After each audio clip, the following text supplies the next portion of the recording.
जी मालूम एकेडमी में आप सभी लोगों का स्वागत है। हम यहाँ पे एनालिसिस करने वाले हैं आपके पेपर जीपीएससी जीडब्ल्यूएसएसबी असिस्टेंट इंजीनियर का, जो संडे को हुआ था अभी।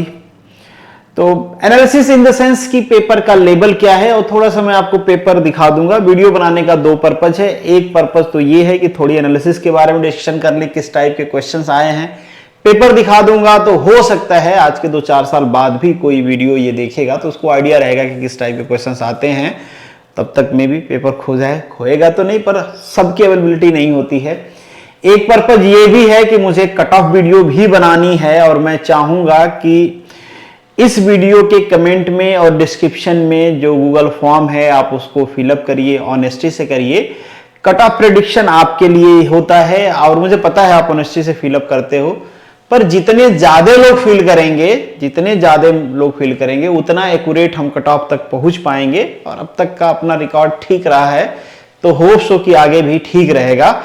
तो आप अपना डेटा दीजिए, बिलीव मी आपको एग्जैक्ट मिलेगा। और कट ऑफ से एक चीज तो होता है ना कि आप डिसाइड कर पाते हो कि भाई आपको इसके या फिर इसके पहले वाली जो वैकेंसी है, same assistant engineer same department, उन दोनों के इंटरव्यू पे फोकस करना है, किसी एक के इंटरव्यू पे फोकस करना है, या फिर किसी और एग्जाम पे फोकस करना है। मतलब ये क्लियर हो जाता है कि मैं यहाँ पे इन हो पाऊंगा, एफर्ट लगाऊं, या फिर दूसरे जगह पे एफर्ट लगाऊं। तो एक आइडिया आपको भी मिलता है अपने करियर को फोकस करने का, तो आपका फायदा है।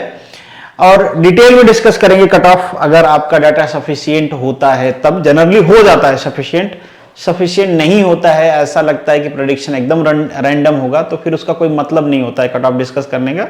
जैसे जीएसईसीएल के प्लांट अटेंडेंट का मैंने डिस्कस नहीं किया था। अब रैंडमली क्या बता देगा आदमी, कुछ भी बता दो। वैसे तो मुंह उठा के कुछ भी बोल दो, गलत ही होना है तो कुछ भी बोल लो, तो उससे अच्छा ना ही बोलो भाई जब गलत ही बोलना है तो। या फिर जब ऐसे तुक्का लगाना है तो फिर कोई भी लगा सकता है, पर कुछ डाटा होता है तो हम एक प्रेडिक्ट कर सकते हैं। वैसे गुजरात के मैटर में या फिर जहां पे कनेक्टिविटी ज्यादा होती है वहां पे मैं ठीक ठाक प्रेडिक्ट कर लेता हूं, क्योंकि आप लोग कनेक्शन में होते हो तो आप पर्सनली भी मुझे मार्क्स भेजते हो, तो एक माइंड में आइडिया रहता है कि किस टाइप का आपका पेपर आया था, कितने मार्क्स आ सकते हैं, मैक्सिमम लोगों का एवरेज मार्क्स कितना आ रहा है। जैसे इस पेपर की बात करूं तो मैं इसे ईजी के कैटेगरी में रखूंगा। ईजी के कैटेगरी में रखने का रीजन एक है कि जो आपका जीके आया था, काफी सारे बच्चे कह रहे थे, मुझे पर्सनल मैसेज किए थे करके, या फिर ग्रुप में भी मैंने आपका डिस्कशन देखा कि जो पेपर है हमारा जीके जीएस का वो थोड़ा लेंदी था। भाई ऐसे पेपर को लेंदी नहीं कहते हैं। हाँ, मल्टीपल चॉइस मतलब एक से ज्यादा ऑप्शन वाले क्वेश्चन थे उसमें कि एबीसी सही है, सीडी सही है, पर वो ऑप्शन को तो देखो आप। वो ऑप्शन ऐसे थे कि उन चारों में से या 3 या 4 जितने भी हैं वहां पे दिए गए हैं ऑप्शंस में, उनमें से किसी एक का आंसर भी आता है तो आप सही आंसर कर ले जाओगे। किसी एक का भी आता है तो यहां पे तो जो सिंगल करेक्ट आंसर होते हैं उनसे ज्यादा अच्छी प्रोबेबिलिटी बन गई कि 4 ऑप्शन आपको दिया है, आपको किसी एक को सही ढूंढना है और उससे पूरा क्वेश्चन आपका सही हो जाएगा, क्योंकि दूसरे ऑप्शन ही ऐसे नहीं दिए गए हैं। कई बार जब क्वेश्चन टफ बनाना या मॉडरेट लेवल का बनाना होता है तो आप मान लो जो एकदम कैजुअल है कि इसका आंसर सभी लोग जानते होंगे, वो सभी ऑप्शन में सही दिया रहेगा, वही ऑप्शन मैच करेगा। सेकंड जो कम लोग जानते होंगे वो भी सही दिया रहेगा, थर्ड भी सही दिया रहेगा, फोर्थ में जाके आपको कहीं डिसाइड करना होगा। मतलब आप पूरे ऑप्शन के बारे में ठीक से जानते हो तब उसको सही कर पाओगे, तो इसे हम मॉडरेट या टफ लेवल कहते हैं। पर जहां पे ऐसा है, भले मल्टीपल ऑप्शंस हैं वहां पे, पर ऐसा है कि किसी एक का आंसर भी आप ठीक जानते हो तो क्वेश्चन सही कर ले जाओगे, और मैक्सिमम में ऐसा ही है।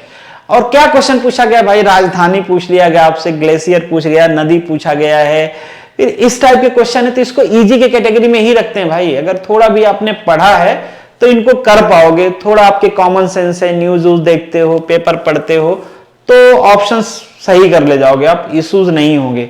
तो मुझे लगा कि जहां पे आपका हाथ तंग रहता है, जहां पे थोड़ा सा अगर क्वेश्चन लेवल बढ़ाया गया तो आप ड्रॉप करोगे नीचे, वहां थोड़ा आसान था क्वेश्चन, तो मुझे लगता है आप वहां पे भी ठीक ठाक कर पा रहे होगे। नहीं कर पा रहे हो मतलब आपने जीके एकदम छुआ ही नहीं था, तब कैसे कर पाओगे। थोड़ा बहुत भी पढ़ा होगा तो आप अच्छा कर पाओगे। टेक्निकल एज यूजुअल होता है भाई, टेक्निकल के बारे में बहुत ज्यादा कमेंट करने की बात है नहीं। अगर पेपर टफ आता है तो हम कमेंट करते हैं भाई ये अनएक्सपेक्टेड था, पर एक्सपेक्टेड था, जैसा आप उम्मीद करते हो, जैसा हर बार यही का पेपर आता है। इससे पहले कई सारे यही के एग्जाम्स हुए, चाहे वो म्युनिसिपल कॉर्पोरेशन के हों, चाहे जीडब्ल्यूएसएसबी के हों, चाहे जीएमबी के हों, ऐसा ही पेपर आया था, कुछ भी उससे अलग नहीं आया है, तो फिर हम क्यों पेपर को माने? हमारे पास एक भी रीजन नहीं है कि हम पेपर को मॉडरेट या टफ कहें। हमारे पास सारे इंडिकेटर्स ऐसे हैं कि हम पेपर को इजी कहें। जो लोग पहली बार प्रिपरेशन कर रहे होंगे, हो सकता है उनको लगे कि यार ये क्वेश्चंस कहां से आ गए, पर ये मानिए कि इतने लोग हैं जो काफी टाइम से प्रिपरेशन कर रहे हैं और ठीक से प्रिपरेशन कर रहे हैं, मतलब जितनी शीट है उससे कहीं ज्यादा लोग ऐसे हैं।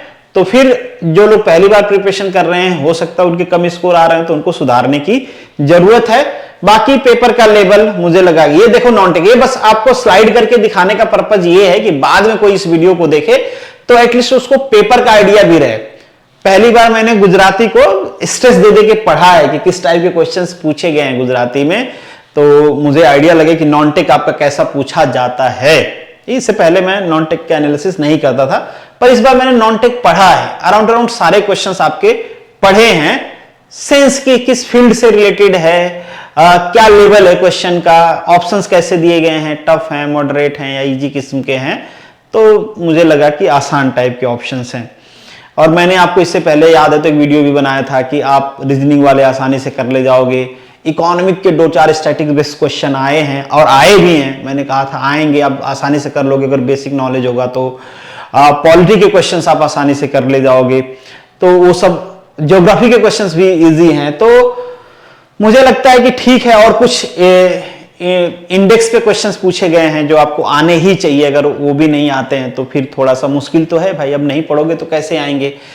तो क्वेश्चंस के लेवल जो हैं वो ठीक है मेरे हिसाब से, आपको भी दिखा रहा हूं या देख लीजिए।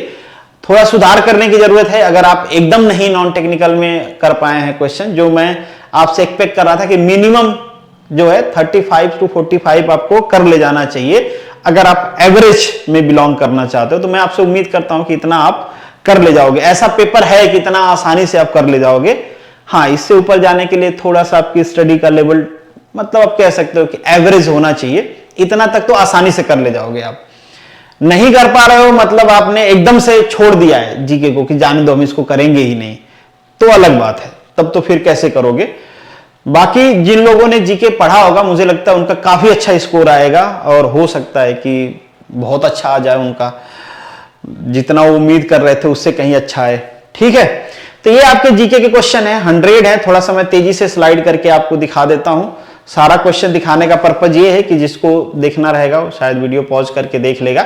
आज तो इसकी बहुत इंपॉर्टेंस नहीं है स्लाइड करके दिखाने का, अच्छा तो ये होता है कि हम एक एक क्वेश्चन को डिस्कस करते कि कहां से पूछा है भाई, स्टैटिक्स है, करंट है, फिर स्टैटिक्स में क्या है ये, या करंट से लिंक क्वेश्चन है, वो ज्यादा अच्छा होता। पर अभी छोटी वीडियो है, मेरी प्लानिंग तो है कि वैसी वीडियो भी बनाएं, पर थोड़ा सा टाइम लगता है उन सब चीजों में, पर करेंगे, उसको भी करेंगे बाद में जब नई वैकेंसी जो आपकी आई हुई हैं उनको बेनिफिट्स के लिए इस टाइप के एनालिसिस में जीके का करूंगा कि थोड़ा जो इंजीनियर्स हैं जो जीके से भाग रहे हैं लोग, वो थोड़ा जीके से इंटैक्ट हों। एटलीस्ट यहाँ पे जो लोग हमसे कांटेक्ट में हैं वो लोग तो इंटैक्ट हों, क्योंकि इतना मुश्किल नहीं है जितना मुश्किल हम सोच के चलते हैं। ठीक है, तो यहाँ पे आपका जीके खत्म होता है। अब जो टेक्निकल स्टार्ट होता है, अब देखिए अभी टेक्निकल का लेवल हर एग्जाम में आपको, हर एक एग्जाम में ऐसा मिलेगा। हाँ, अगर जीपीएससी एमबीआई का लास्ट टाइम का जैसा पेपर था, अगर वैसा पेपर आता तो बिल्कुल हम एनालिसिस करते कि भाई ये पेपर हार्डर है, और वो भी डिप्लोमा को कंसीडर किया जाए तो और हार्डर है। इवन बीटेक लेवल पे भी वो हार्डर होता है, उस टाइप के क्वेश्चन हार्डर कैटेगरी में ही आते हैं, मतलब टफ कैटेगरी में हम रख सकते हैं, पर इसको आप टफ कैटेगरी में नहीं रख सकते। देखो सारे क्वेश्चन थियरी बेस्ड हैं, आसान है, टिक टिक टिक टिक टिक टिक करके आपको आगे बढ़ना है। और ऐसा भी नहीं कि फंडामेंटल बहुत घुमा फिरा के पूछ लिया है, ऐसा भी नहीं है कि यहां पे मल्टीपल चॉइस पूछा हुआ है। टेक्निकल में मल्टीपल चॉइस पूछता तो शायद आपके तकलीफ होती कि मतलब एक से ज्यादा ऑप्शन वाले, या 1 2 3 सही है, 2 3 सही है, 3 4 सही है, अगर इस टाइप के क्वेश्चंस रहते तो भी एसरेशन और रीजन के क्वेश्चंस नहीं है तो फिर क्या ही कहेंगे, आसान ही कहेंगे ना इसको क्यों मॉडरेट कहेंगे या फिर टफ कहेंगे। तो बिल्कुल आसान क्वेश्चन है और सिंगल चॉइस क्वेश्चन है, और उसमें भी ऐसा नहीं कि इसका लेवल अच्छा है, क्वेश्चन का बहुत अच्छा लेवल है, अरे यार ये तो मैं पढ़ा था फिर भी नहीं कर पा रहा हूं, ऐसा एक भी क्वेश्चन नहीं है।